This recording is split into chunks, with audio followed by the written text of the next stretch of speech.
I'm wondering how many more people are waiting for their moment. Or not waiting for their moment, but waiting for the should moment. we put in the pod who should we have? We're going to next? have to do because I feel bad. You should have comments for people request. Should we have put down in the comments who you want? Who would you want next? Mm-hmm. But don't go hopefully they don't go outrageous. Like The Rock? Yeah. Well, I think we could get him, but I'm talking someone else. Because we can go outside and grab a rock. So we're going to be this is episode BC Procast episode 38 with the great Audrey Human. Oh, I thought you were going to go middle She's name. amazing. She's a light. She's absolutely glowing. She's always smiling and always laughing. She's great. She's a great human being. And we're going to be talking to her today on episode 38 of BC Procast. Before we get into you, real quick, me and Caeden were having a conversation about who we could get on. Who we could get on at this podcast that's reasonable, but that is still further away. Do you know what I'm saying? Who do you think we reasonably could get on the podcast that's not too far out of reach? Seriously. Because we have some answers. A guest that is kind of not in our church or not a close community, but... we had Joey Ayala. Right. Who do you think we could get? I don't know. Who's your goal? Who's your number one goal? Donald Trump. My sister has been watching those live streams all week. Did you see how Dana White interviewed him? Introduced him? Anyway, getting off topic. So, we'll give you some of our answers. Caeden has one. Okay. Draylon Young. I was going to say someone like that. Okay, now that you know, who else would you say?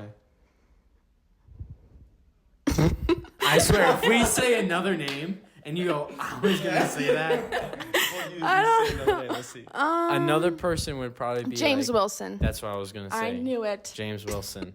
And who's the one you really want? You have one. I do. Well, yeah, I don't. If it's the same guy, Joel Urshan. Yeah. I really want to get him on. You should get, I don't remember his name. He did the Brokenness podcast on the Out of Boat podcast. They're from CLC. He's really I've good. actually listened to a podcast. To their podcast? An episode, yeah. Yeah, that's good. Who is that? Caleb Herring, that guy. Oh, Josh's Herring's brother? No, they're not related, are they?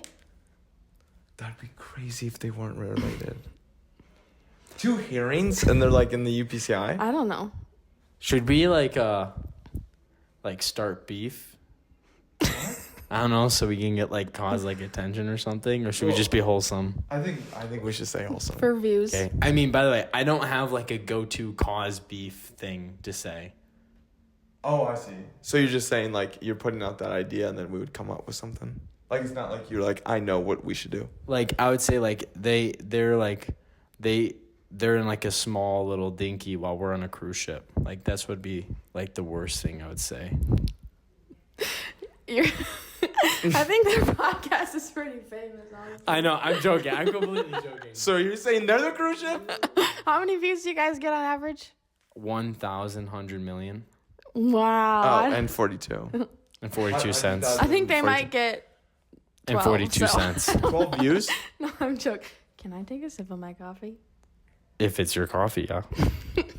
I thought that was Caden's coffee for a second. I was like, oh my goodness, she's going to do that. Yeah, she's just going to take a sip of my coffee. All right. So we've already caused beef against another huge podcast. So we're off to a great start. Right. But we wanted to talk about you. We have Audrey on right now. And we're very excited to have her on because I think she lives a great, interesting life. And there's a lot of different things we have to kind of talk about with you. But would you like to introduce yourself and say hi? Hi. Is this the time I look at the camera? Okay. My name's Audrey. I'm 21 years old. And She goes 21 and single. and single. And I attend the University of Wisconsin Madison. And my major is in marketing, and I graduate in December. 10 credits out. Congrats. Thank you. Although I'm kind of struggling because I'm like, wait a second. Graduation is actually coming. That means work for the rest of my life. Like, no more spring break. Unless you find a job you love.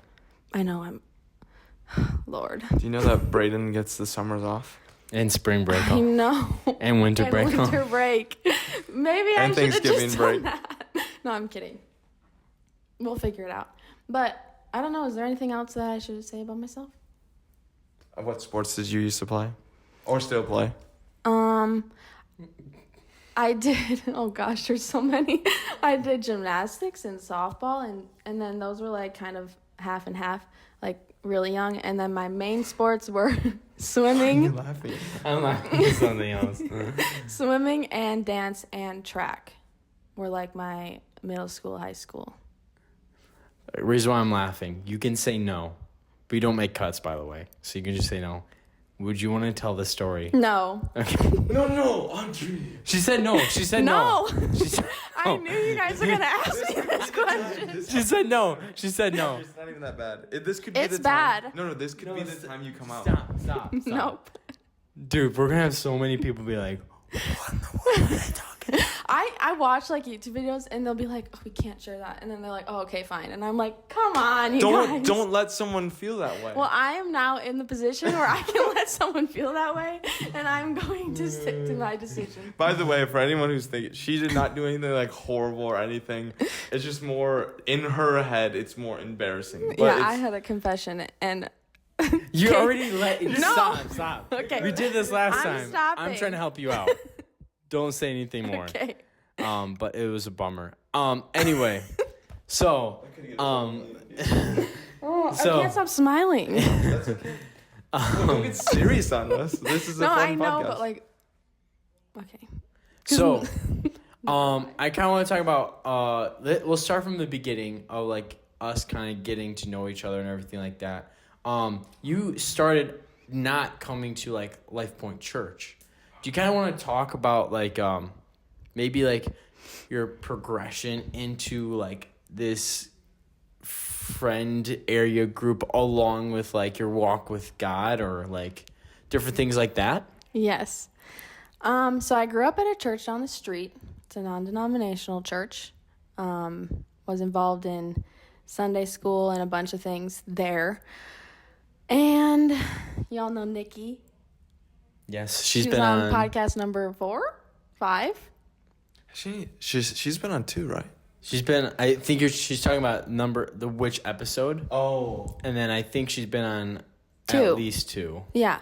So her and Deidre, who hasn't been on the podcast, yet. we all went to that church together.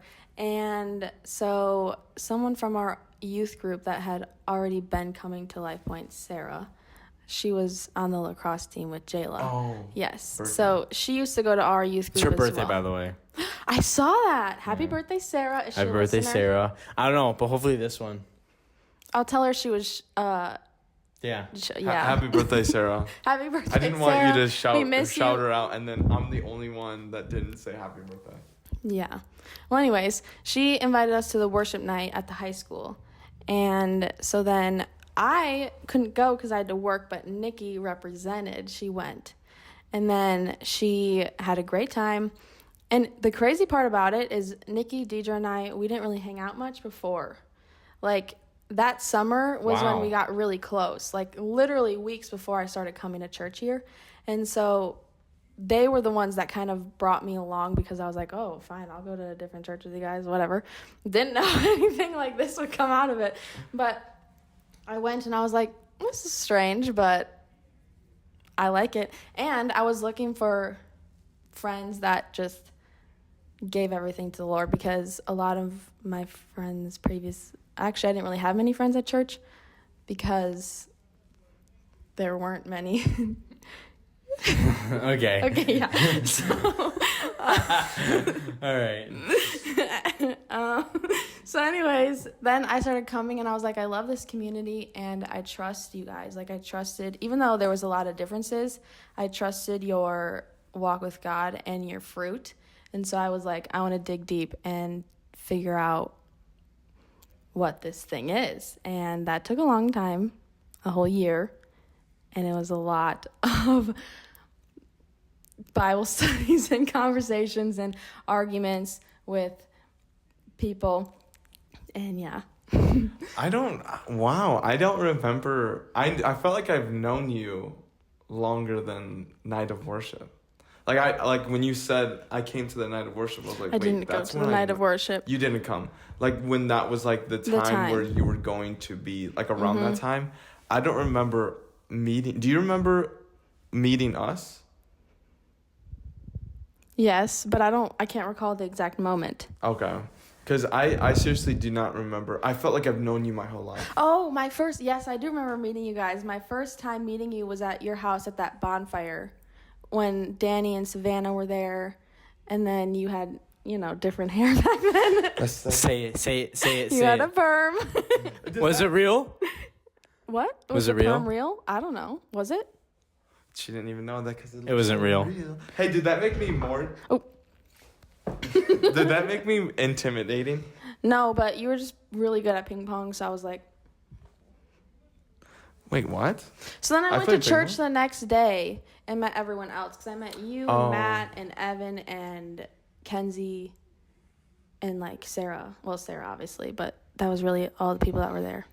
Wow, that's crazy. Well, let that to show you that if you want to like build friend groups or stand get a perm. No, that's not where I was going with that. But our last episode, Monique brought up his perm. Literally brought it up, and she was like, "Yeah, that's why she was intimidated." Put in the comments, bring the perm back.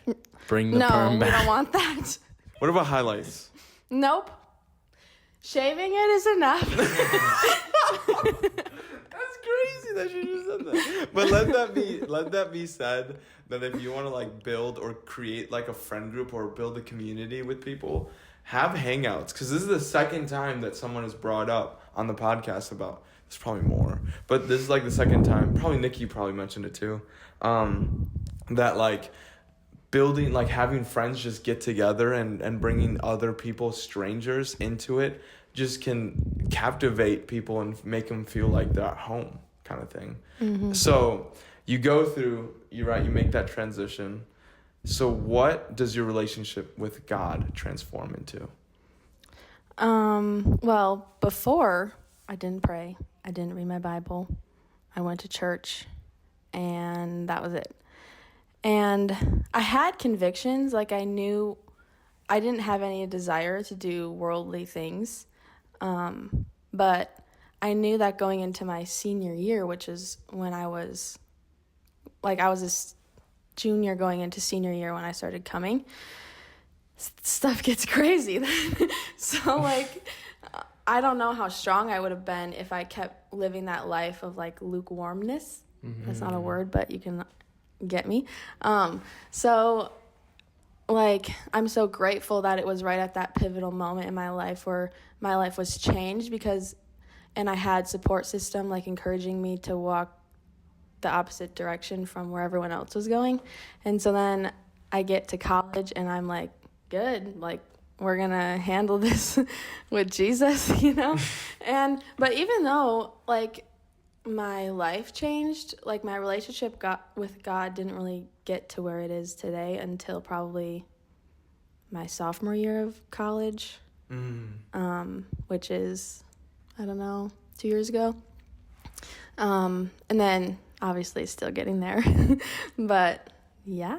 So Audrey is a very bubbly person, and she's very like laughing. Like whenever you look at her, she's always like smiling, or she'll like start giggling. One of my favorite things about Audrey is like when she's telling a story, she wants like you to know exactly what happened and all of the context that would need to, like, she wants you to live her life for just a second. I'm the worst storyteller ever. So she'll be like, hey, this story, but when I was 5 years old. Like, she wants you to know exactly what she knows, so that way she can tell the story. And then she'll go, oh, I need to get back on the story.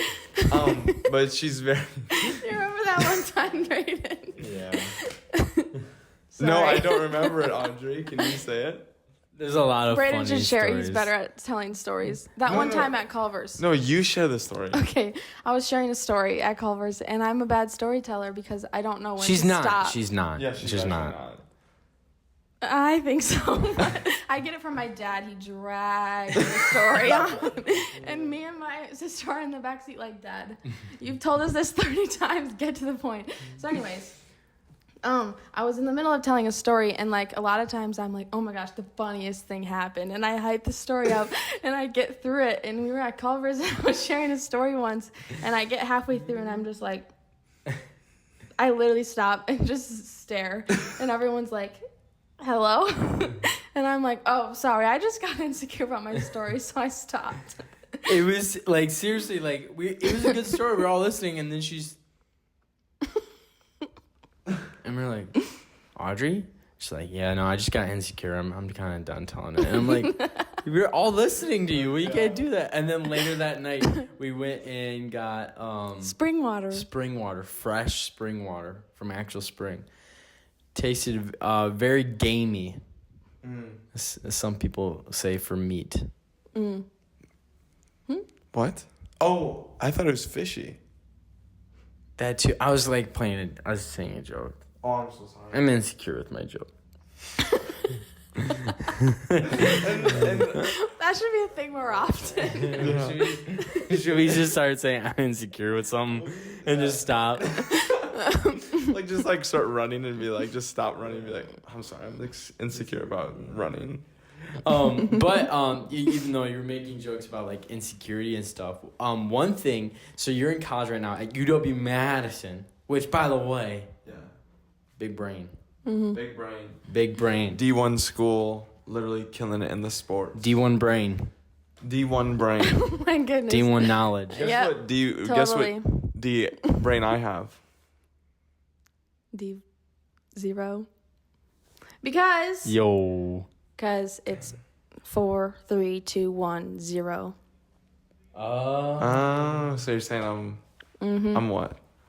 Better than me. No, there's no way. There's no way. So you were saying about. Yeah. So even though you're making jokes about insecurity, you're at UW-Madison, which is a crazy feat. That's awesome. I want to kind of talk about that. But before we get into the cool side of things, since we were just kind of talking about God before, I want to talk about how you run a Bible young adults group at the University of Madison, Wisconsin. Yeah. Which is not a Christian school. Which is definitely not a Christian school. Definitely not a Christian You guys want to school. talk about how you got that opportunity and what it's been like? Yeah, so it's called Campus Ministry International. More people have heard of like P7, it's kind of like that, but for college. And so there's chapters all around the country. And I went to school, CMI was not on my radar. It was just like, I'm going to go meet people at church, have friends. You know, like I did not look at it as a ministry. I looked at it as a way to like get settled into school with friends, you know, go to Bible study, go home, hang out, you know. But then, so my freshman year was when the winter break, everyone went to CMI conference. I couldn't go. I got my wisdom teeth taken out. But I like watched the live streams, and we all came back and we had a meeting. It was previously led by a graduate who was a former CMI attendee. So it was like, I don't know. It was just, there was a lot of adjustments because it was also after COVID. Why are you smiling? See, this is me getting insecure about my story. I was just listening. I was invested. I was looking at her and she kind of looked at you and I'm like, what's going Like on you're over there? smiling to the point where you're like gonna laugh. No, I'm just so in. I was just listening to it. Sorry, let me just. This is not the I'm thing sorry, for me I'm because I'm a insecure bad right now. storyteller and I'm supposed This to is be where talking. this is where you go. I'm insecure about my smile. I'm insecure about my smile. So you take it away from her insecurity. I like it. But anyways, so they were like, we're gonna create a team of students to support CMI leader at the time who was a graduate, not a grad student, a graduate. Yeah. So Please continue. I'm sorry. Okay. So yeah, so that we could like kind of apply for any position that we wanted to. So I applied for social media because, you know, marketing, and I was like one of the only girls. I'm sorry. Get it together. Yes, you. I'm fine. Yeah, I'm fine. You applied for social media for the CMI. And you're the only girl. I was one of That's what she said. I was the only girl. Yes, for the CMI, correct? Yeah. Okay. So you applied for the social media. Should I just look at Braedon? No, I'm good. Yes. I'm locked in. Yes, you should. Yeah, so I applied for that, and, you know, I feel personally that my social media execution was not good at the time. But I put a lot of effort in, and so I think they saw that and realized that I have a passion for this ministry, and after I watched the live streams for CMI conference, I was like, oh my word, this is for souls. This isn't for me. Right. And so then before I left for the summer, they like pulled me aside. They're like, hey, can we talk to you? I'm like, yes. What do you need to talk to me for? And they're like, we talked to your pastor. We talked to Pastor Roy, which is the pastor at Madison. Yeah. And they were like, and we want to ask you if you'd want to be the president next year. So-and-so, who's the previous, is stepping down. And I was like, what? Like, that was never something that I was like seeking, never something that I was expecting.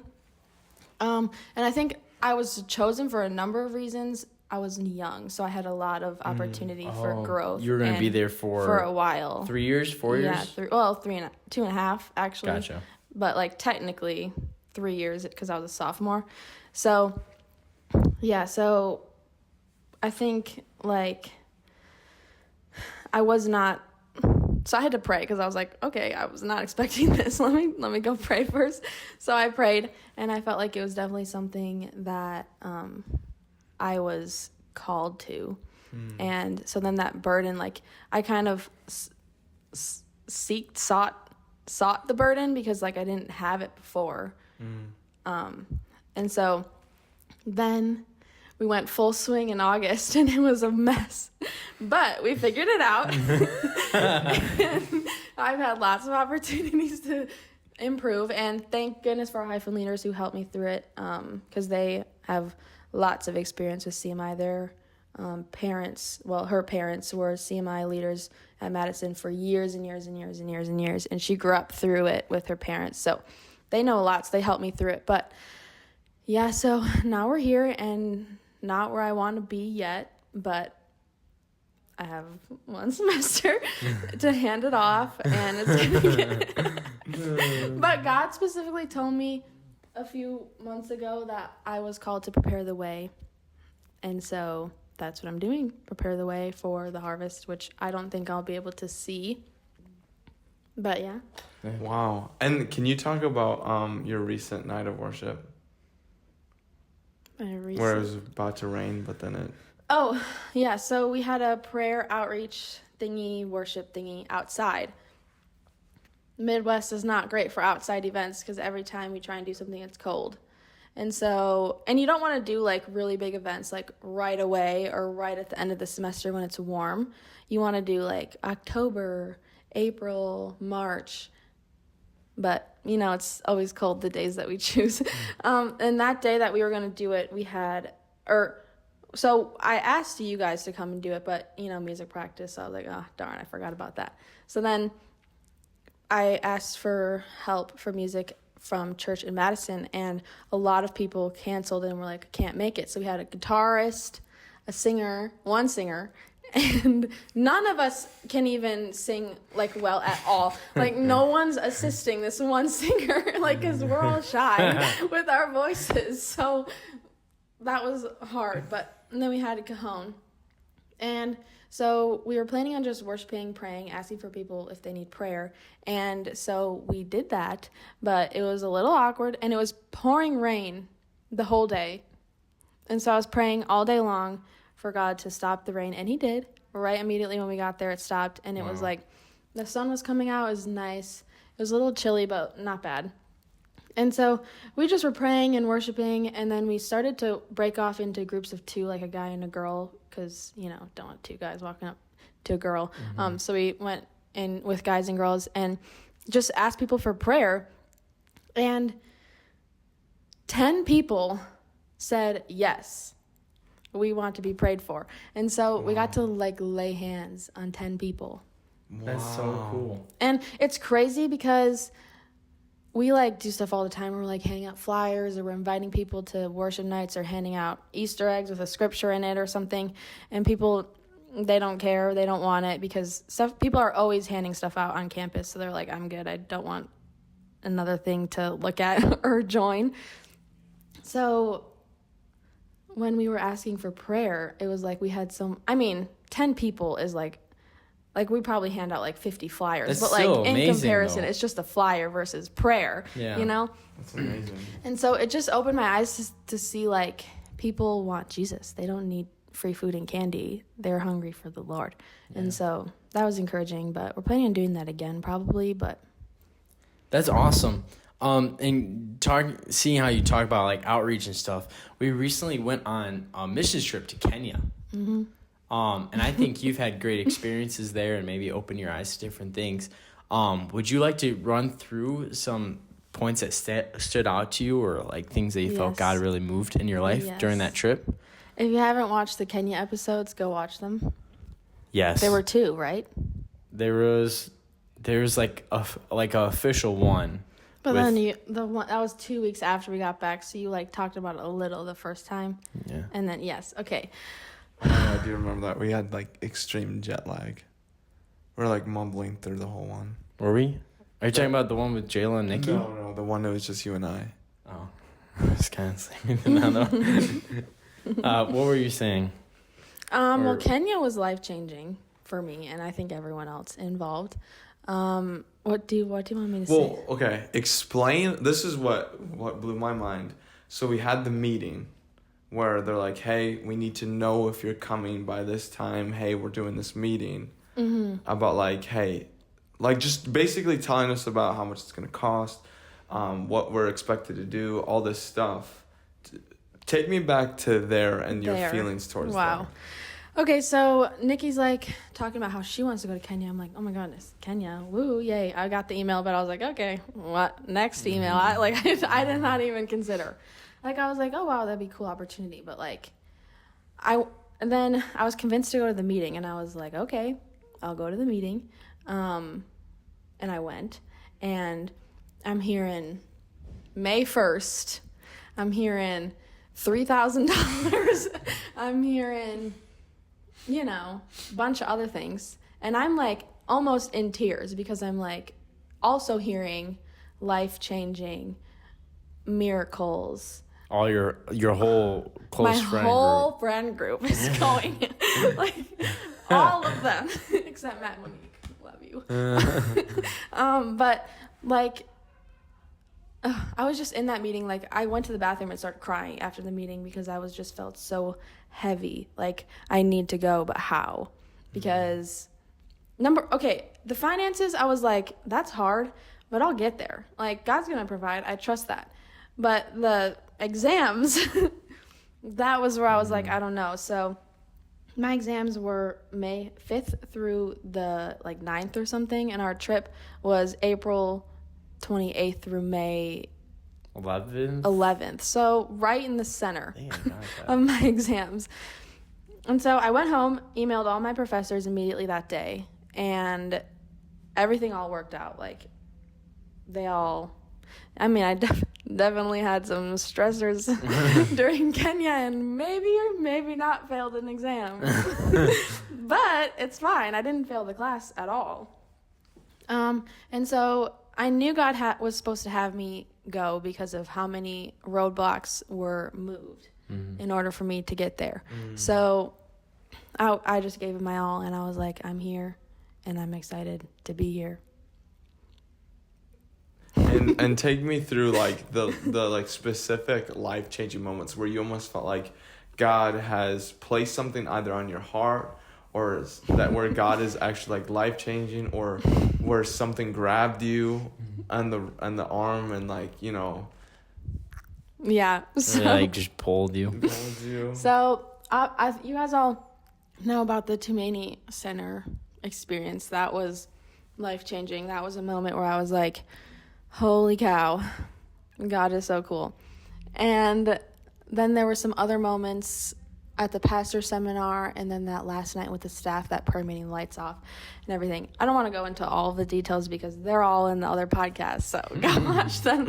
But basically, missions was something that was just not on my mind at all. Like, I was going to Kenya to just go to Kenya. And then God, like, placed a burden on me for missions in two of the moments. And it's scary to say that out loud and to the whole church, but God made me do that. And so I was, like, praying, and I felt so, like, close to God in those moments where I was just like, wow, this is where I'm supposed to be, and I want to feel like this forever, you know, like living in the call of God. And so I don't know what that means, and I don't want to put any expectations on what that means, because I'm one to believe that you have a calling, but you have a calling in separate season, in every season, and you have a purpose of making disciples every day. And then you might be called to youth ministry, but you're not going to do that when you're 70 years old, you know? Or you're not going to, if you're called to be a pastor, you're not going to be a pastor at 20. Well, some people are, but, like, a lot of people don't do that until they're older. So, like, missions is something that's on my mind, but I don't want to look at it like, oh my gosh, I might move to Africa for 10 years. Like, I don't think that's going to happen. I just have a burden for it, so I'm excited. I also think I like that mindset, because also I think when you say, this is my calling, you kind of like tunnel vision, and you just pigeonhole and focus only on that one, where I feel like you lose opportunities elsewhere. Like, you know, my example was like, I'm called to missions, but then it's like you're not focusing on the work that can be done here. At home. If it's in the Sunday school, if it's in the campus, the greeting, if it's that is missions. Like, there's so many different the campus, but like there's so many different things, and it's like I kind of like that idea of that, you know, you're called. What do they say? Many are called, but few are chosen. That there's a calling on everyone's life, and if you really just like, all right, I'm a missionary, or I'm a greeter, or I'm a whatever it is, youth, I feel like you can only get like pigeonholed sometimes into that, and it takes a lot of focus. 100%. Like, you should be definitely focused on what God's given you on your heart. But I like how you're saying, like, you know, you might have different, like, you're called. Like, that's what it is. You're called, and the way that God wants to go take you could be different throughout your life. Right. And I think in multiple examples in the Bible, this is going to be a little sneak peek of what Callista and I are going to be talking about tomorrow. But is she on the podcast? No, she's going to be speaking for Hyphen and Element. Callista. By the way, guys, Callie. She's hilarious. I was reading through what she was saying, like what she was typing, and I was like legitimately laughing, and I was getting emotional. Like, she's like a powerhouse. Wow. Subs. I'm excited. No, but I was like legitimately like, whoa. But a little sneak peek. I just feel like every time someone was called, it wasn't immediate, right? Like with David, he was in front of all of his brothers, you're anointed, and then he just went out and tended to his sheep, but he still played music. He still protected. He still did his job. Like how you were saying that you were called. You feel you're calling to that, and now you're just building. You're like building your arsenal.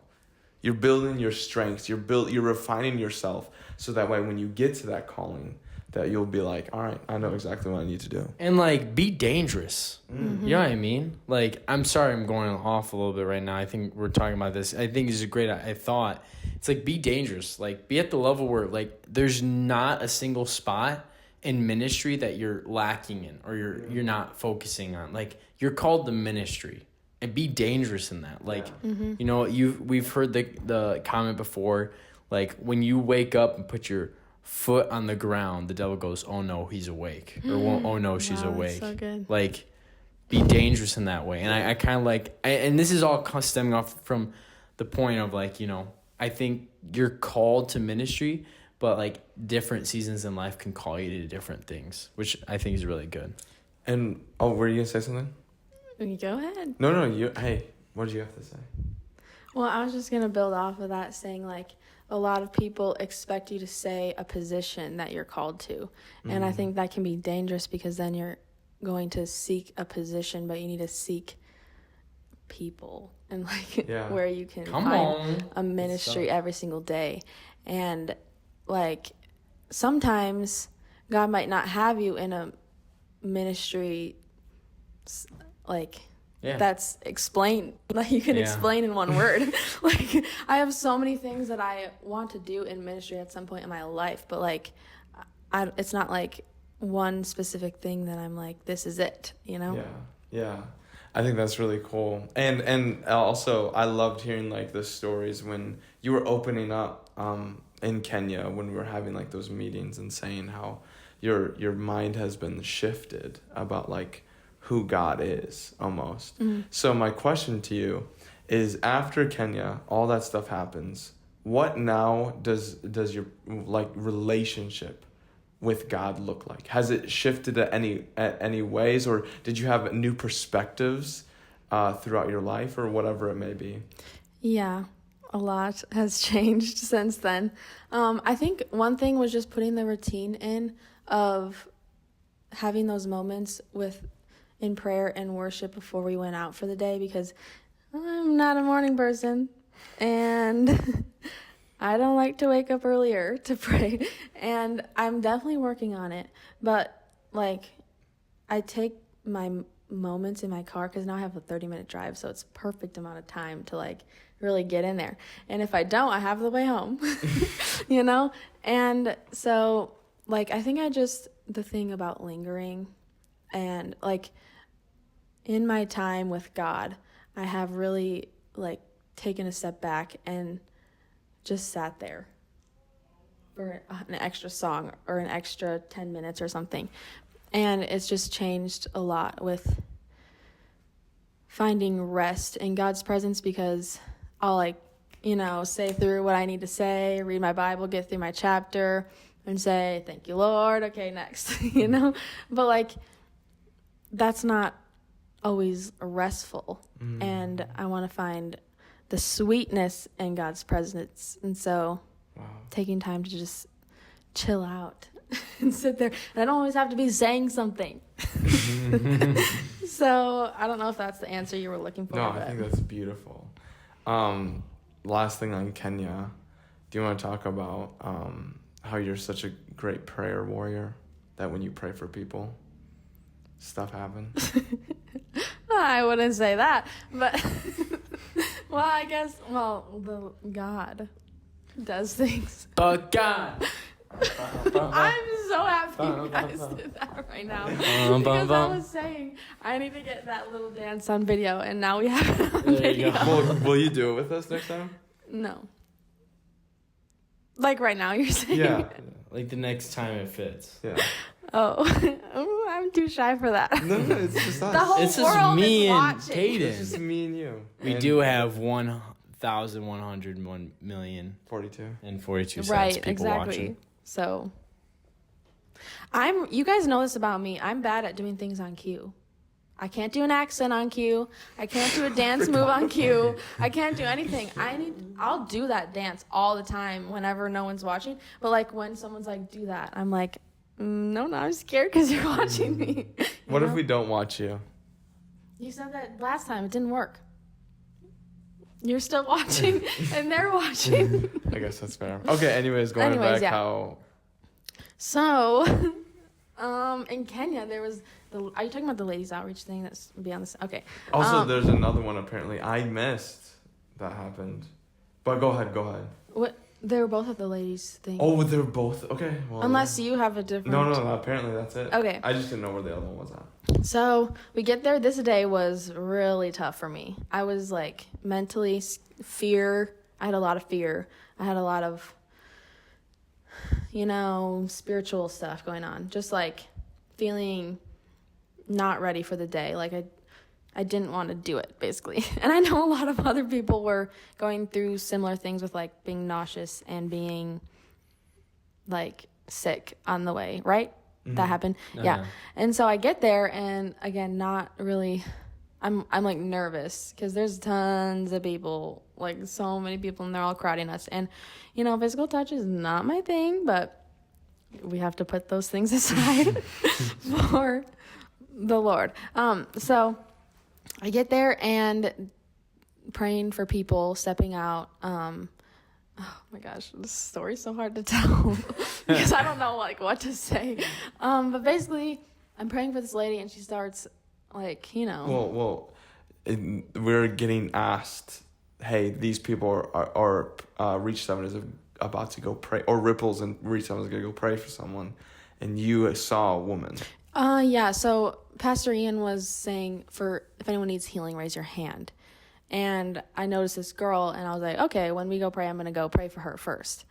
Because, I don't know, it just felt like it. Like, it wasn't any, like, crazy spiritual moment. I was just, like, my eyes found her, and I felt strongly that I needed to go to her. And so I went to her, and then I, like, gently touched her shoulder.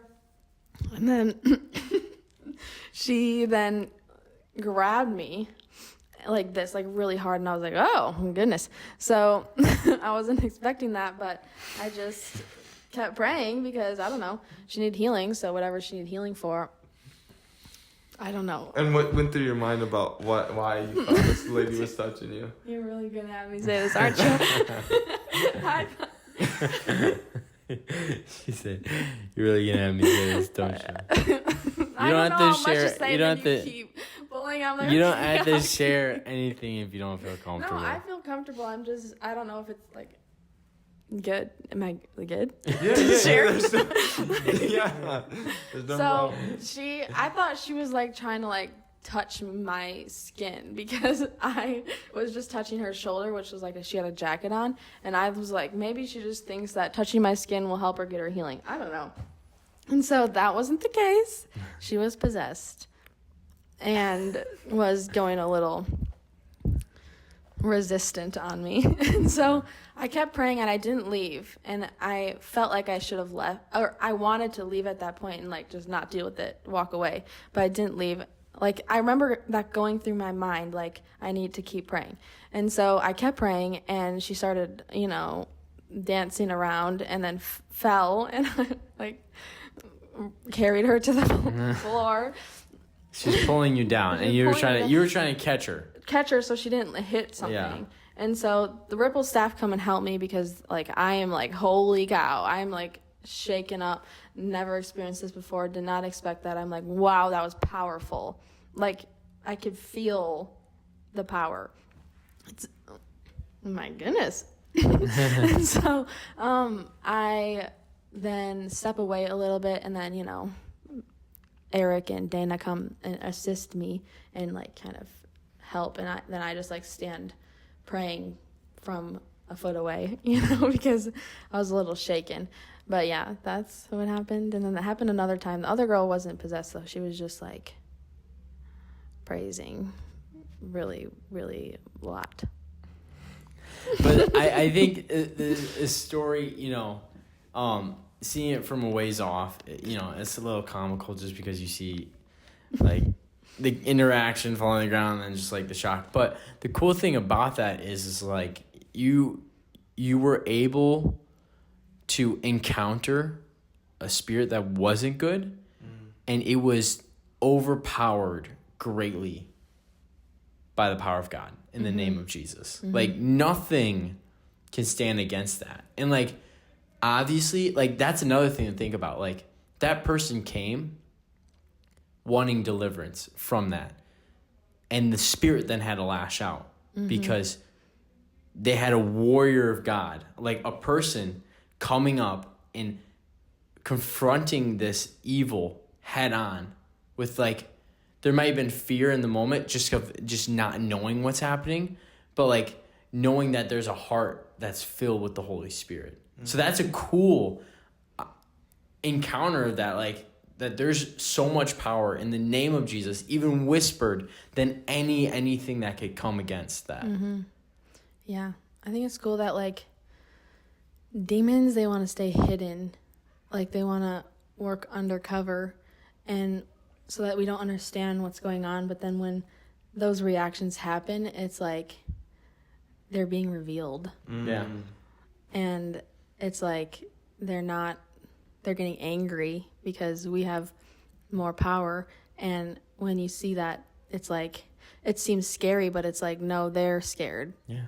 Oh yeah. Like the when people are starting, and like these are just my thoughts, but like when people are like compulsive, like their body's compulsive, when they're met with the power of God, the Holy Spirit, they do these crazy acts and stuff. It reminds me of the story in the Bible where the men came up and they just had a bunch of demons in them. And then demons said to Jesus, just cast us out to the pigs. Just cast us out to the pigs.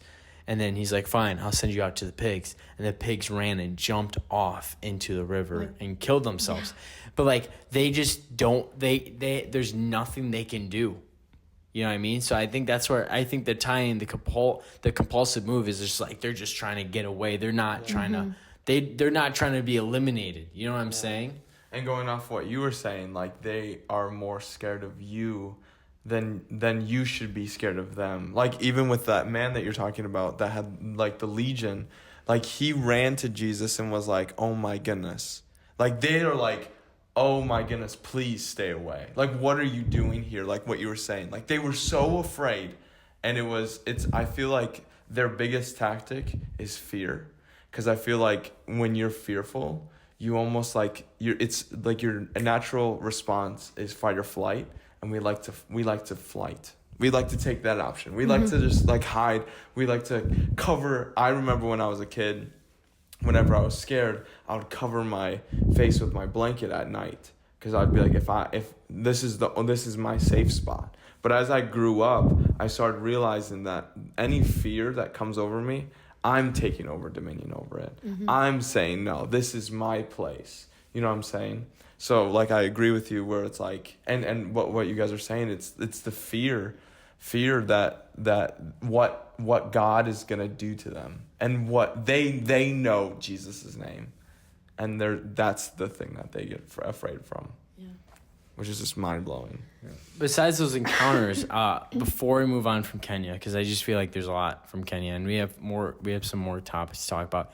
Like, besides those, what was one moment that stood out and that you maybe had that realization that, you know, you're going home different, or maybe like a revelation that God gave you? I know there's many, but is there one specific one that maybe even might be a little bit lighthearted, or it can be one of the big impactful ones or a moment that you like really just valued, that gave you a positive memory of Kenya and God's work there? Well, I think definitely I loved the baptisms when McKenna and Sharon got baptized. That was so cool. That was like one of my favorite moments because, like, Sharon, she has a place in my heart. And so seeing her get baptized was amazing. I wouldn't say that like changed like my perspective. It was just one of my favorite moments. But I think definitely those 3 moments that I shared, the Tumaini, just like, oh my goodness, the heaviness in that room was crazy. And just like wrapping them in your arms and like fully being everything that they needed in that moment is like so crazy. And it was completely life-changing. Also, I think just in my ministry, it gave me so much more confidence because, I was going to share this. So when I first started as president of CMI, I was nowhere near bold in my walk with God. Like, I feel like I could have a conversation, but like in prayer and, you know, going up to a random person and saying, yeah, I want to pray with you. Like, what? No, that would never happen before. And it wasn't until like probably like a year and a half ago where I started stepping out more and practicing and like just at church, like going and praying for someone and like, yeah. And so I think Kenya really, really sped that process up because we did not have a moment to be shy. Like, we had to be bold, and you didn't want to waste it on saying no to God. Like, you did not want to. You had 14 days, and not even, like, 7 or something days to, like, get everything in. And so I really just, like, was as bold as I can be, and it gave me a lot of boldness for my ministry going forward. Yeah, that's amazing. And so you're taking on these responsibilities. You're taking on after CMI. What do you feel is next for you? Okay, so that's a heavy question. I don't know. I'm going to come home for a little, or for a while. I don't know. Whatever God wants. My plan is to come home and then decide. Come home, save money. And then ministry-wise, just get involved more here. It's kind of hard to fully get involved when you're going back and forth all the time because everything has to operate when I'm not here. Right. So then when I come back, it's like hard to then be like, oh, I'm back. Do you need any help? Yeah. You know? And then same with in Madison, getting involved in like Sunday ministries is hard because like I need to be available to bring a guest to sit next to. Or like if someone comes and they're like, oh, I'm a student, I'm like, oh my gosh, come sit with me, you know? Yeah. So definitely get involved at church more. And then I think I'm going to be involved in CMI still. Like I don't think I'm going to ever just, send it out the back seat. Because like we were talking at youth camp with someone else who does CMI saying like we would love to go to others CMIs and help them or like be a guest or like attend something for them or just do whatever they need or help district wide with things because there's a lot to get done district wide. And so being like a resource or mentor for others who are wanting to start one, that's just for CMI, but there's plenty of other things that like I could be doing after college and I just don't know yet what that's going to look like. Is there any like accomplishments that you're looking for to completing? Because I know that you've been running recently. And is there anything that you're trying to... I want to learn piano and I want to run a half marathon. Oh, really? Yeah. I learned piano when I was younger, but not church piano, so I don't really understand. And so I'm trying to learn church piano.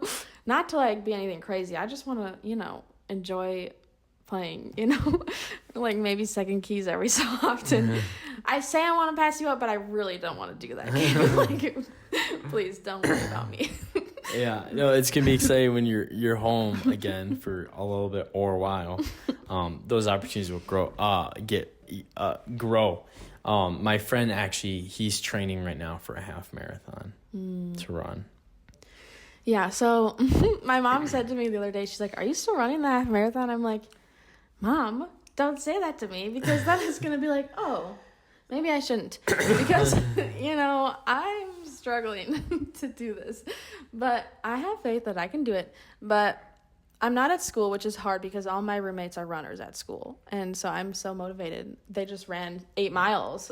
I can go run 4, And so I have so much more time too in the afternoon because I have a lot of afternoons off. It's like all the way until like 1, and then I have a break, and then I'll have like evening stuff. And so I can run a lot more, but yeah, I'm trying. I'm going to tell people now I'm training for a half marathon, but I haven't signed up yet. Wait, you have to sign up for it? Yeah, it's like $80. To run? To run. Well, yeah, you get like, I think you get a bib and then you get like different things like that. But it's an organized organized run. But she also could just randomly go run 13.1 miles. No, I can't do that. Dude, did you hear what Braedon just did? Yeah. Okay, guys. Braedon just biked 100 miles. With a mountain bike. With a mountain bike. I was actually going to say that. I was like, did you have a podcast yet since you did your 100 miles? Yeah. We just haven't talked about it. Yeah. 100 miles. That is Look crazy. on your phone and look at like the area of 100 miles and just imagining driving there, okay? Yeah. Now imagine riding a bike to there. Mm-hmm. People struggle to ride bikes 2 miles. Let alone this dude did 100 miles on a mountain bike. Not a road bike. Yes. Which Did we preface? It does make a big difference, okay? It really It does. really does. that's crazy. Like I don't think mountain bikes are meant to be ridden for 100 miles straight. But Braedon legitimately did it, which is such a great accomplishment. No training. No training on top of that. So Braedon has swam Lake Geneva, I forgot about ran that. Lake Geneva. What else did you do in Lake Geneva? So I ran around the lake, which is around a marathon distance. It's a marathon's different a distance. What? You did that? That was a few years ago. It's actually a video. It's on the YouTube. A YouTube? Yeah, it's a short video. I did that without training. Everything I did without training because I feel like training takes a lot of time, and also I'm him. Like I'm built different. You know what I'm saying? Right, yeah. So I did that. Then I Not went me. and swam the Lake of Geneva. I did that 2 times. Hold on. I did half and half because the total distance from one side to the other, I think it's 7.4 miles or whatever. And then once you meet in the middle, the current of the water changes. So it goes against you. So, for a smart peace of mind, I just did half one year and half the next year, which I'd still say is pretty crazy feat without training. Yeah, because And then- Ironman is literally a 2-mile swim. Yeah, it's only 2.4. Yeah.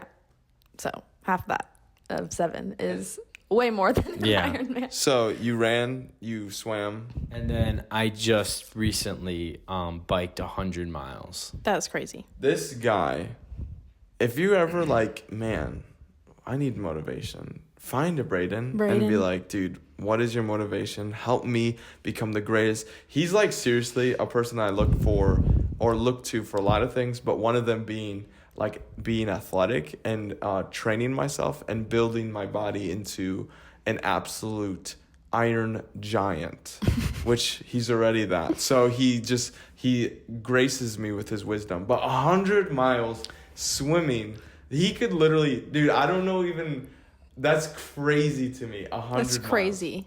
And biking is such a good workout because you're getting cardio and strength. And he's now doing ice baths, which now he's attacking his mental. So he's doing all this stuff. And now physical. he's attacking his mental. He should literally, you should Well, create a TV all show. activities are mental also. Well, I feel like So ice my baths. body can make it farther, but my brain Have no. you tried an ice bath? I've done the to your shins, not to your hole. Just for shin splints and track, you know? Oh, I didn't even think about doing that for that.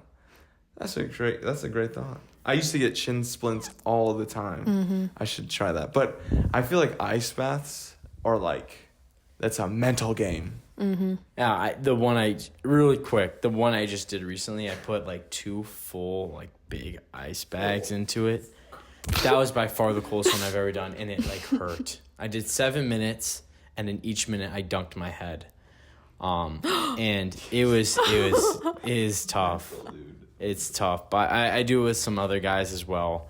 Oh, that's funny. that- You all that just last get in a one bath was- together. The last one was hard, but it's funny because the first person that goes in, it's the coldest for them.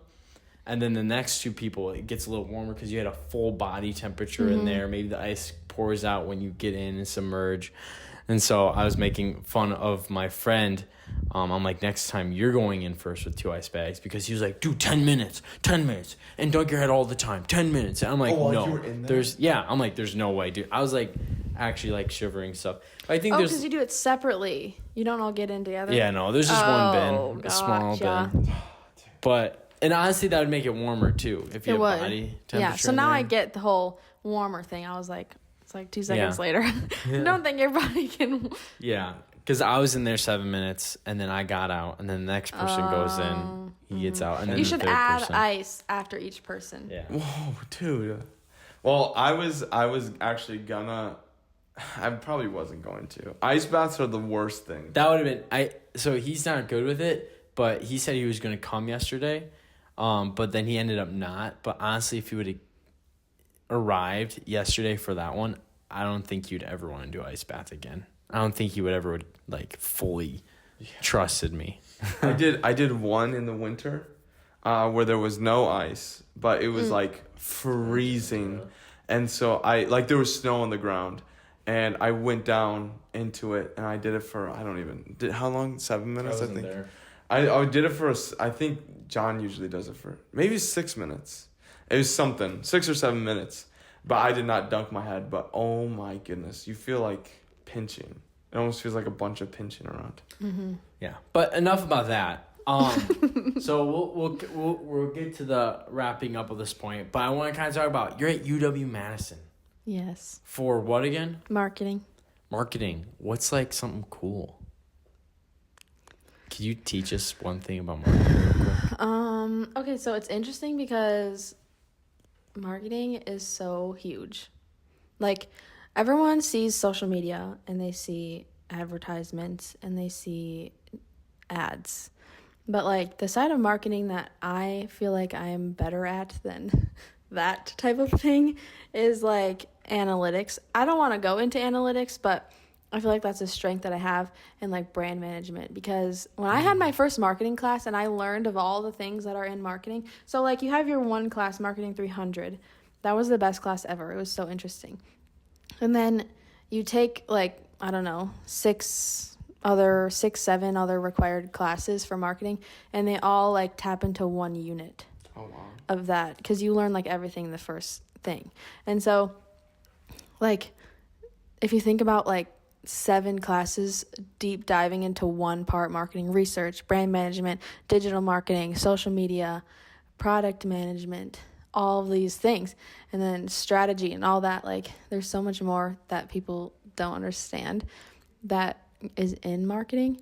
And so yes, if I wasn't a teacher, that's what I wanted to do. I wanted to get into marketing for the UFC. That's interesting. I love their UFC. Marketing is crazy. It's so good. It's the best of any other athletic sports thing ever. I would go to bat for it. Taking those classes and all that stuff, what do you think the UFC does well? You guys, I'm not that versed in my UFC knowledge. Have you seen any like commercials? She's nipping in the butt. She's like, nope, I haven't. I haven't seen a single thing. I don't know Next question. any details, but I know like the concept kind of. Okay, we won't talk about UFC, but we'll talk like please. A commercial or something that you've seen, or something like I recently just saw a commercial that was for. It's actually a very sad concept about like, I think it's for like a. I don't even know. It's like, it's deep. But anyways, the commercial like got me so invested into what it was. What are like some secrets and tips that get you to buy into something without fully getting it? You know what I'm saying? Like a commercial or something like that. What makes the consumer go, I need that? Emotion. You have to tap into their emotion and create a community around the product. And one thing that I learned in my consumer behavior class, it was so interesting. I just wish that the readings were not so long and challenging, because I would have read them. But we learned that like there's things called like brand communities. And so like people come together around a brand, even if it's like a band. Like a band is a brand, like a musician, that's a brand. And so like when you can get people together and like form a community and feel like they're involved in something by buying the product and not just buying a product, they're doing way more than just buying it. Like they can really, that's really how you do it. And it's not about the product. Well, your product has to be 100% everything that the customer needs, and it's not always what's best. It's what the customer wants.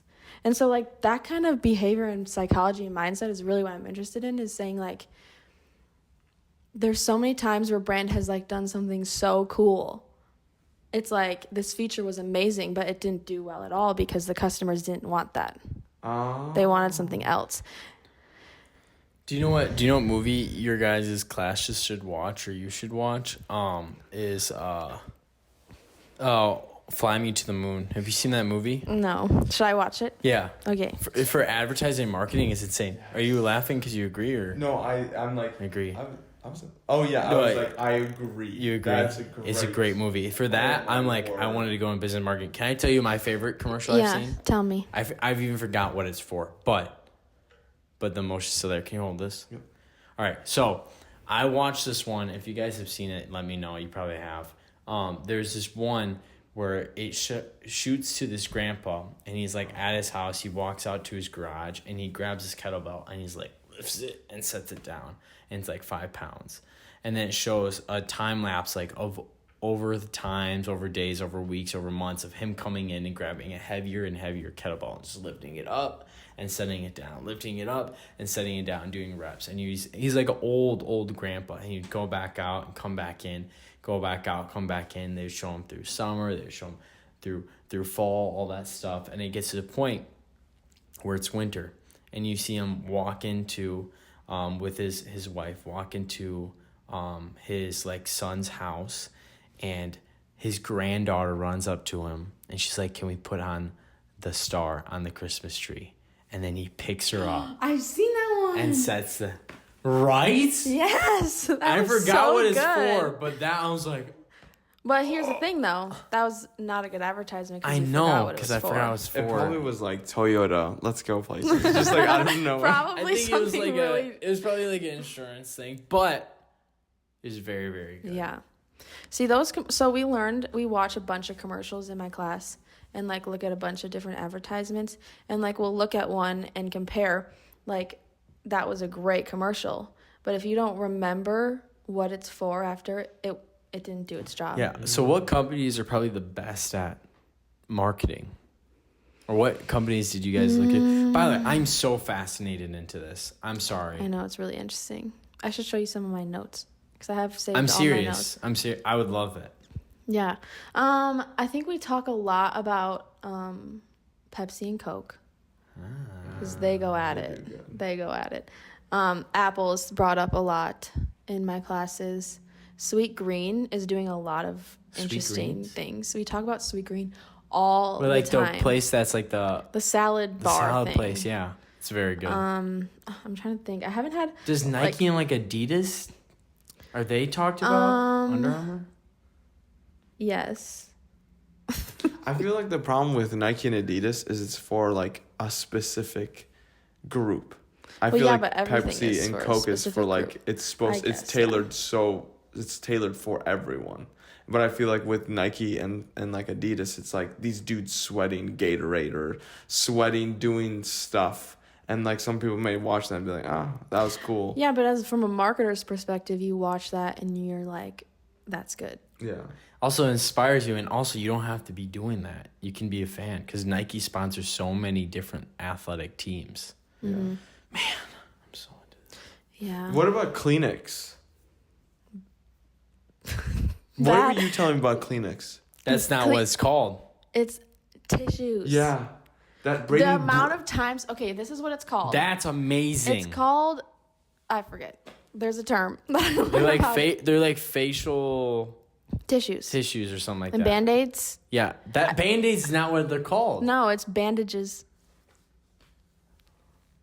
Dude, I say, can I get a Band-Aid? Imagine being so good with your marketing that they literally call your brand the but brands don't want that. It's not good on a brand because then you're going to go call something else a Kleenex, and they don't want that. They want you to associate your brand. So they did so good, really? But it's now a generic term. And so, like, they have to be really careful. Like, there's a lot of laws that go into it with, like, a brand. Like, they can't say Kleenex on your box, obviously.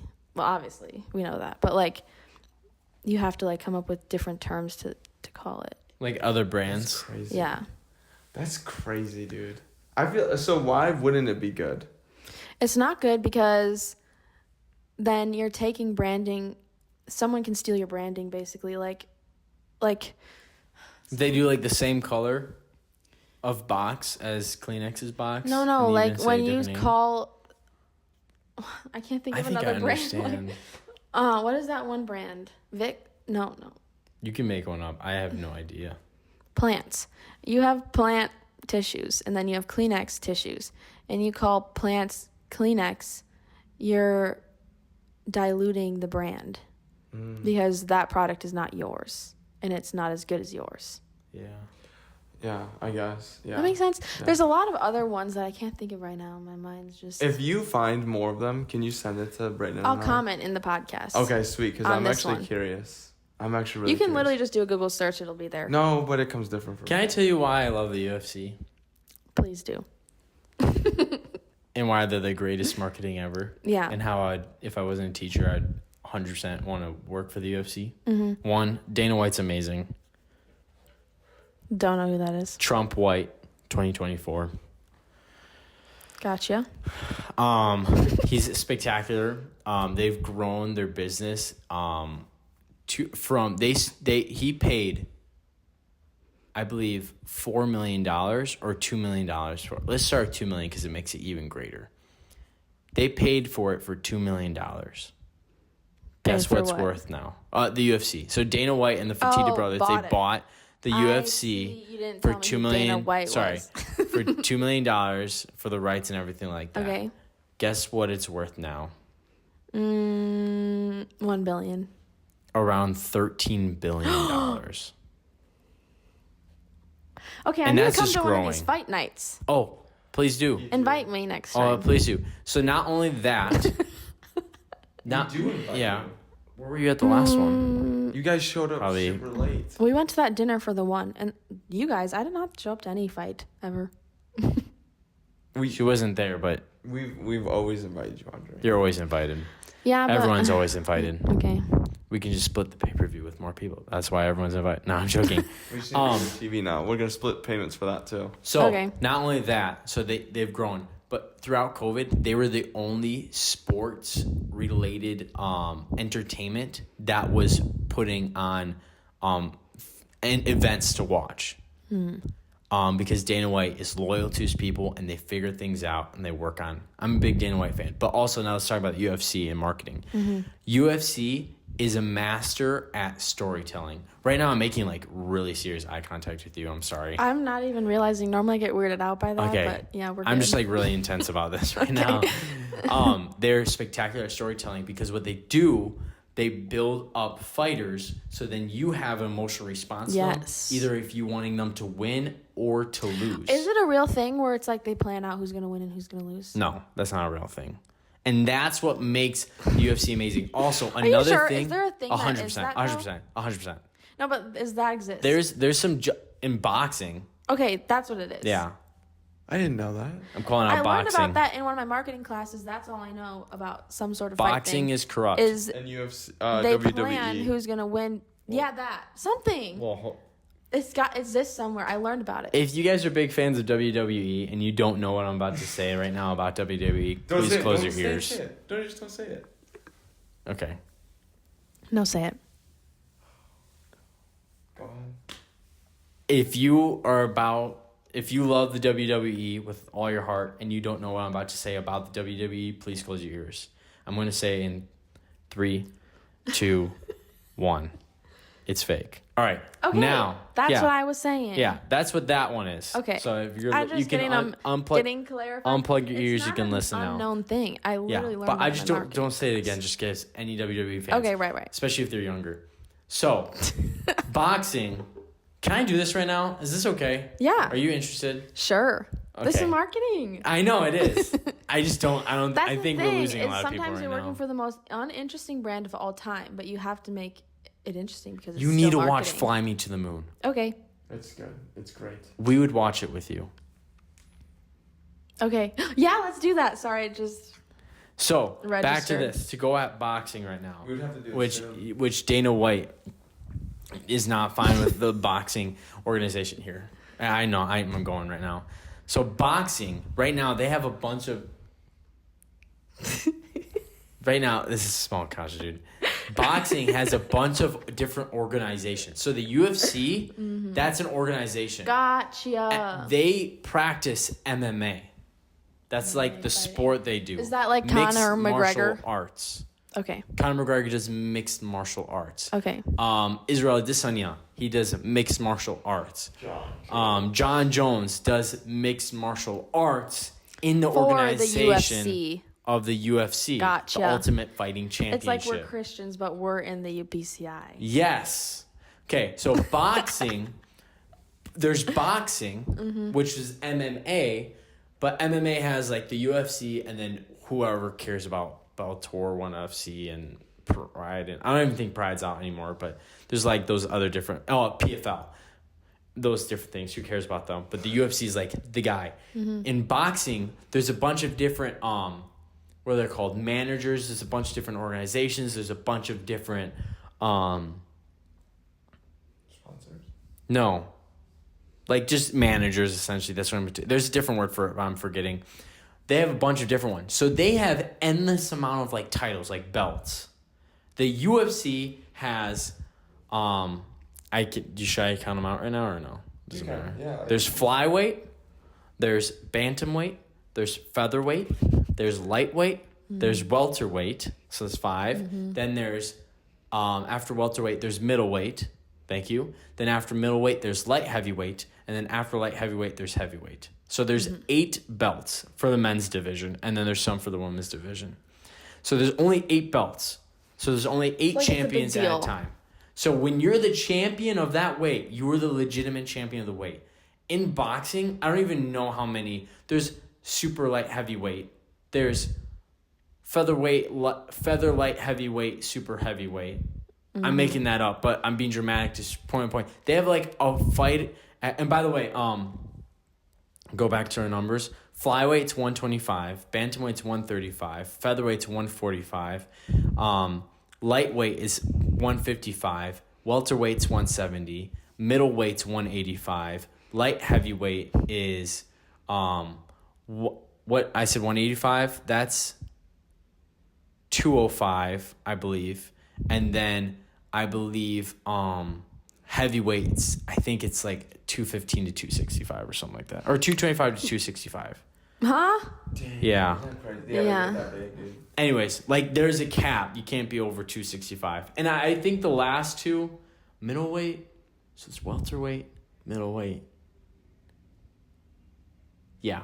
We're not going to get too caught up on that. I'm kind of already going off. I'm sorry for everyone, but if you're in your body, there's going to be marketing. I promise I'll get there. I'm going to explain differences. In boxing, there's 135, 136.3, 137.5, 139, 139 and a half. Like there's like titles at everyone. So what they're described as a going out sale. Everything's going out of sale. Right. So when they put on a big event like Floyd Mayweather Jr., who is known for making hundreds of millions of dollars every time he fights, in boxing, the very tippity top make all the money. The 0.01% make all the money, or the 1% make all the money. The rest 99% make trash. Okay? So every time they go, buy this fight, buy this fight, buy this fight. And they don't care about any people on the undercard, and they don't develop any people. They just only sell the main fight. And then after the fight sells, there's nothing else that's following it up. Promoters, that's what I think I was trying to call.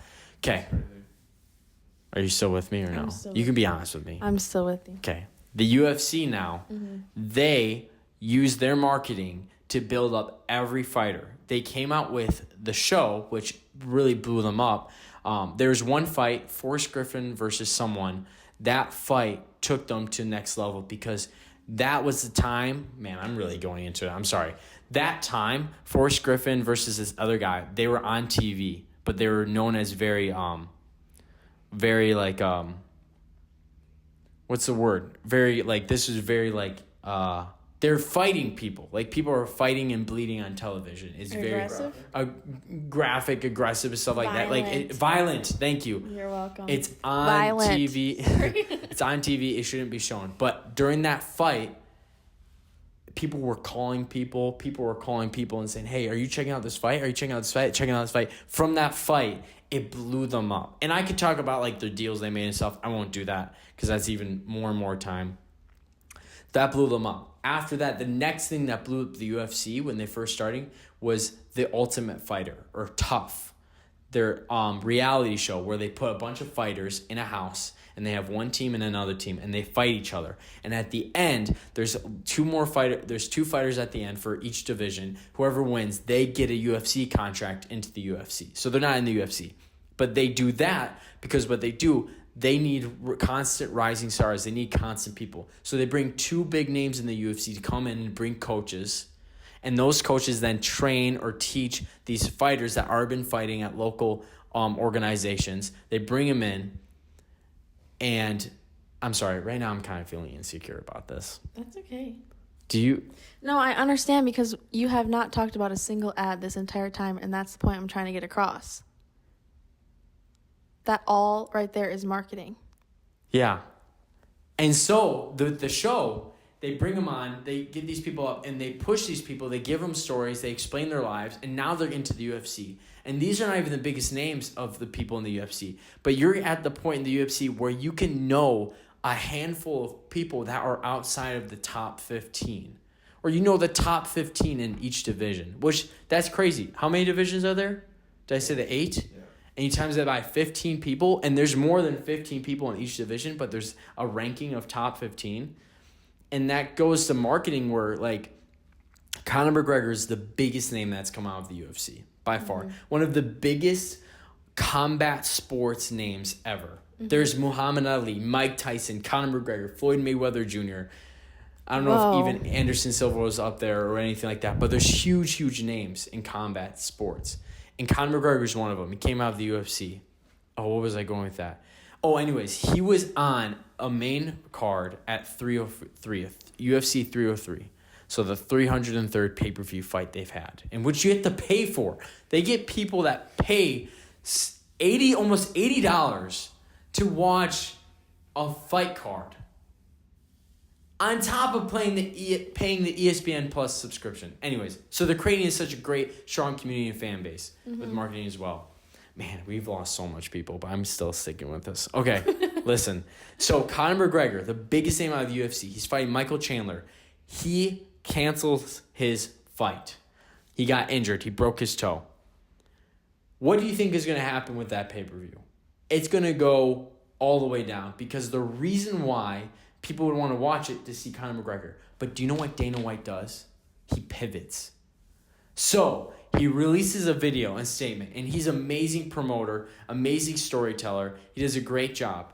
He goes, hey guys, Conor McGregor is sadly going to be out for this fight, but let me tell you about who's on this fight now, the main card. And he goes on and explains for the next 5 minutes why these fighters, he talks about Alex Pereira, the fastest rising UFC person to become a champion in 2 weight classes. His knockout rate is 95%. He's now versing this guy, Jamal Hill, who hasn't ever been knocked out. I'm making some of these stats up. But he's going on and listing for like the top 3 fights of that night, stats on the reasons why these fights are important and why you should be tuning in.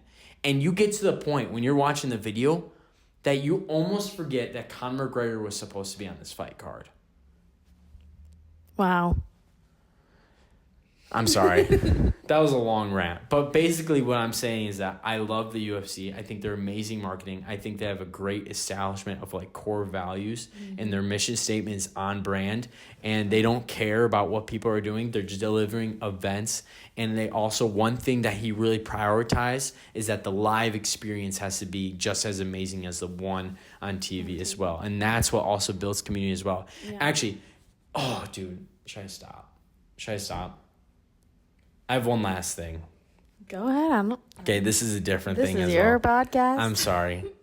I really feel like... Okay, this is the one last thing about marketing, I think, that I picked up.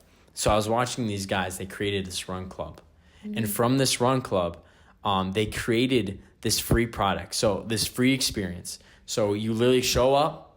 They have like fun music on. And they go out, run 3 miles, and come back. And afterwards, they interact and socialize. They start off with the first ever meetup because they had some following on Instagram, on social media, with 30 to 40 people that showed up to the first run club, which is a great turnout.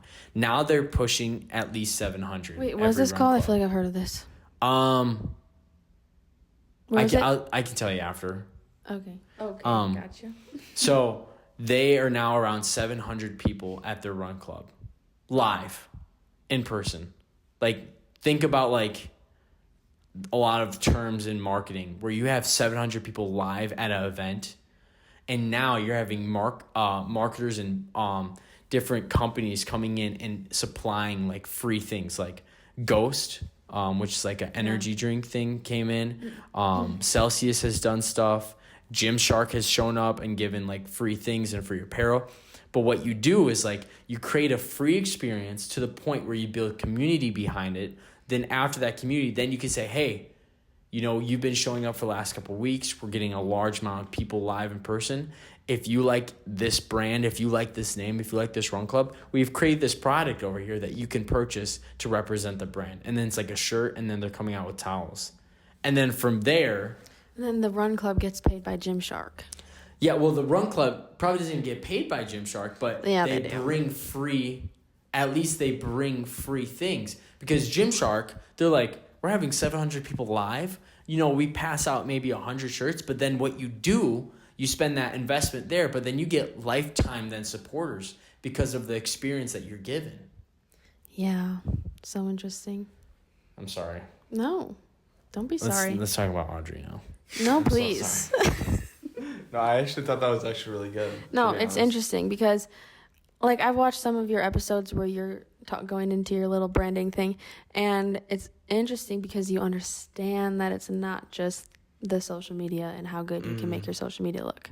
Yeah, and that's why he's like bringing up so much about like Fly Me to the Moon, because it's talking about that marketing, how it's not just something simple. There's so many different variables that go into it that make you want to watch it. And like he was saying, like UFC, I'm not like a super fan of it. Like I know everyone, but when Braedon shows me like what's going on or the trailer of it, and how he explains it, it's like watching a little movie. And you automatically choose who you want to fight or who you want to root for, and now your heart's just hoping that guy wins. And so it actually stinks too, because I just want to come there and enjoy whoever just gets knocked out. But now I'm like, I want that guy to win. And think about this, like, this would be my last thing regarding this. I'll be done talking. But you could be at any sporting event that something would be going on, and if a fight breaks out in the crowd, where's everyone looking? That fight. At the fight. Like, fighting is the most, like, primal thing that captures all their attention. Dana White says, I love the fight game. Because it's so inhumane. We don't see that. That's not like a thing. Yeah. And it's human versus human. Anyway, so, like, that's why it's just, like, he even started talking about, like, some of the most powerful leaders in this world show up to UFC events. Really? Yeah. Donald Trump shows up almost all the time. Putin. When one of his fighters from Russia win or whatever, he invites the winner, the victor, the world champion from Russia to his like place and like congratulates him. There's other people in Brazil that come back champions. Can you imagine? And get greeted by like the Brazilian, I don't know, it's not the prime minister, but like these huge people's names. Yeah. They have a president. The Brazilian president, and then there's prime ministers and all this stuff, like powerful people. And this could be a totally other topic, but basically talking about fighting and the attention there and how you can use that to monetize. Like the biggest thing I've just learned recently with like the marketing and advertising, like just building community and brand, is that recently I've been on this stint. If you give an experience that is great, that is free, that builds community, gets people behind them, then you can just show them a product on the other hand, and then that will support you. Yeah. Okay. Yeah. No, I think you're doing good. No, you're doing good. I'm sorry, Audrey. No, please don't be sorry. She probably learned so much right there. No, she's probably, I heard all this already. See? I know. It was just for me. It I enjoyed it. It was for me too. No. It's you don't always have to learn something to have a conversation and enjoy yourself. That's a mic drop. So, Audrey, Yes. what is something that you want to leave our viewers with? I didn't come prepared for this. And that's okay. You want me to talk about UFC for a little bit while you think? Or? She's like, no, I have something right now. I have something off the top of my head. This thing, I don't know, you guys. We're sponsored by UFC, by the way. Yeah. Or what is like a motto that you live by that you think people should, or that just what do you live by? Perspective, Yeah. mindset. Like, do you need an example? I need an example. So one quote that I absolutely love is from The Greatest Showman, which that movie's all about marketing as well. If you Yes. watch that movie, it's a great movie. But at the end it says the most noble art is that of making others happy. And that's my favorite quote. And one of mine that I live by is actually from AJ. He says, "It is what it is." It is what it is. So anything that comes my way, I just have to go, it is what it is. If someone's being a weirdo or mean, it is what it is.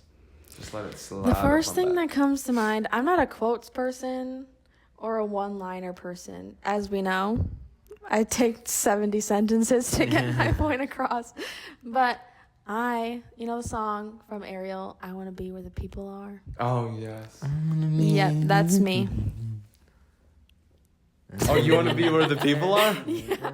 I want to hang out with people, spend time getting to know people, love them, be loved, and have a good time. That's a great That's thing. why the internship that I have right now, it's great and all, but I don't have a conversation with people ever.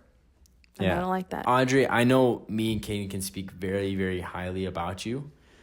You are one of the most smiley, giggly, uplifting people that we know. That's smiling. You're always such a joy and a light to all our Thank you. friendships and hangouts and all that stuff. You know you're invited to every UFC event now, if you didn't know that before.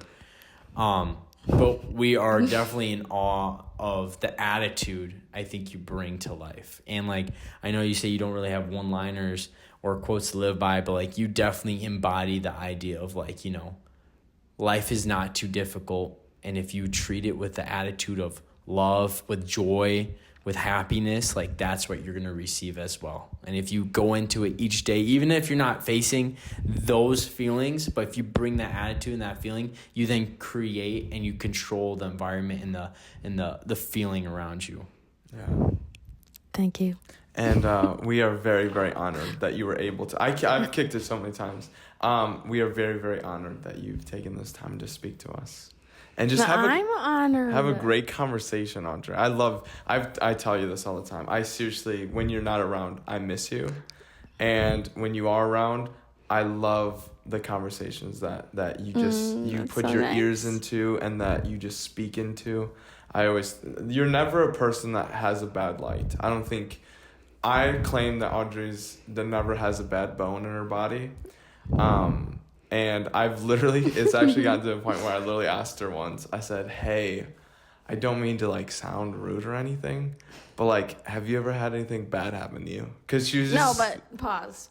He said this with no context, which is like, Audrey, I'm finishing telling my order to the waitress, and he's like, Audrey, has anything bad ever happened to you? I'm like, what? What made you think of that? What, did I do something that was like, you know? Yeah, and she's just like so joyful and so like kind, and she just has such a bright light shining on her, and it's radiant, and you get like a little grasp of it, and then that energy just fills the room. So that's why I asked her if anything bad happened to her ever. I have had bad things happen to me. But she just rolls over them. Like, she's just so good at just adapting and just knowing that, hey, everything is in God's plan, and you have faith that God has everything in store. Mm-hmm. So we very, very, very much appreciate you coming and speaking to us. Thank you. No, I really appreciate being on this podcast because let me tell you, every episode you guys have someone on here, you're always talking them up, and you guys never ever get talked up. And so you guys are just amazing. Like, I'm not as good as with my words as you are, but like, when you just listen to how well you can find the thing about someone that makes them stand out. You can explain my own perspective on life better than I can. And so, like, it just shows how much you love people and how much you care about their life and what they're going through and who they are. And it's amazing. We love our friends and Braedon's fans. That's exactly what I was gonna say. Braedon's too. Braedon always says he's a fan of his friends, and I've taken that, and I can gladly say that I'm also a fan of my friends. I think I'm Braedon's super fan, and I'm your super fan. So. Well, I'm your super fan. And I'm my super fan of the UFC. UFC. I am a fan though, for real. Like of the podcast, like really a real fan. Mm-hmm. Oh, speaking of the podcast, so Audrey, like we said in the beginning, we're curious of what you guys want to see. Who do you want to sit in the chair? Audrey, who should we ask next? That's a lot of pressure. That is a lot of pressure because what if we're like, no? No, I'm joking. I don't think there's anyone that we would say no to. Braedon Young. All right, next podcast we're having Braedon Young on. So, hey, I reach can out to him, tag him in this. Tag him. Okay, what you need to do is make this a clip. Make this a clip, post it on Instagram, okay? Tag him and have all of us tag him in the comments. So what? Braedon Young, we want you on the podcast. These guys right here, Braedon, Caeden, hosts of the podcast, we want you to come join in this seat, share your testimony, share your ministry, share your heart, and make us laugh. And we'll come to you if you need us to. Yeah, travel expenses on them. Yes. All right, I think we got it. That's perfect. Well, thank you. We loved having you on. So thank you. You want to close us out? In prayer? I mean, if you want. We've never had that before. If you want no, to, I'm you kidding. can. It's just when you said close us out. That's funny. My mind that's funny. So, what do I say? No, I know this. This is episode 38 of BC Procast. And we feel your curiosity. That's good. We don't. You just take out the we something. And we're I hoped we fueled your curiosity. And if you haven't prayed today, pray. And read your Bible. I knew this. It's just and talk to God.